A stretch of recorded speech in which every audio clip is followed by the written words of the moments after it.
to our next question, and this question came in via voicemail. So let's take a listen. I was just wondering why there was no hell, and who throws us into the lake of fire? The angels? And then when we get thrown into the lake of fire, are we just disintegrated right away? Or I don't understand that part of the book of Revelation when it talks about heaven and hell.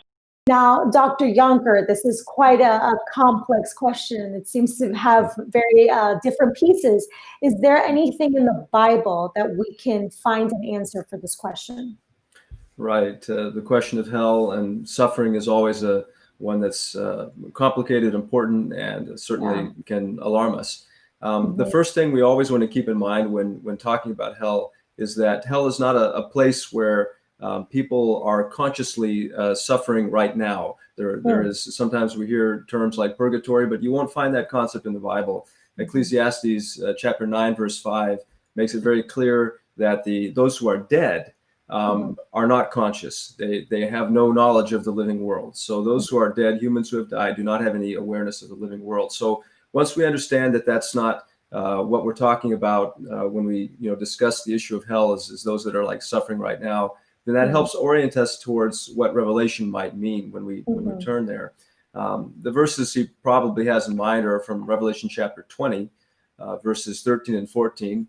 And it's worth turning there, and we'll look at them very quickly. Okay. Revelation chapter 20, verses 13 and 14, as well as 15. And we'll also turn to the first verse of Revelation 21 as well. They're all important together. Okay.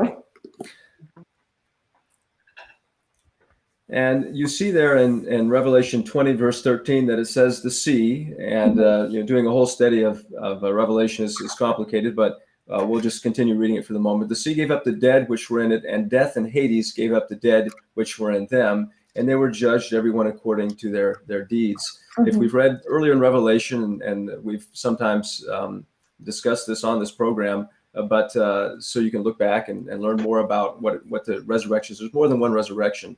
And this is one where the righteous and the unrighteous are resurrected so that they can face their God and have that experience of accountability. But then it says they were judged, every one of them according to their deeds. And verse 14 then continues, though, and then death and Hades were thrown into the lake of fire. This distinction between death and the word Hades in some Bible translations, it is rendered hell, were thrown into the lake of fire. But the fact that they're two different things is important.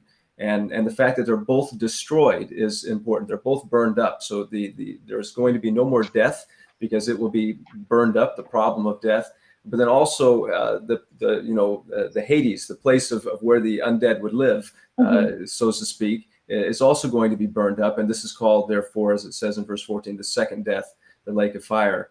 And you can kind of move ahead to Revelation 21 to see where the book of Revelation, John is trying to take us. And that is that he saw a new heaven and a new earth, for the first heaven and the first earth were passed away, and there was no longer any sea. And so where we're going through this is that there is a judgment process. Revelation does talk about this, but the goal is to have a new earth where there is no more death, no more Hades. They've all been destroyed. They've been burned up, and they're not going to exist anymore. There is no more sea. And so, there's Revelation is trying to tell us that there isn't going to be a long or eternal suffering. So the Bible doesn't want us to think that there is a hell where people suffer forever. There will or may be some suffering, but the purpose is to end suffering and to create a new heaven and a new earth.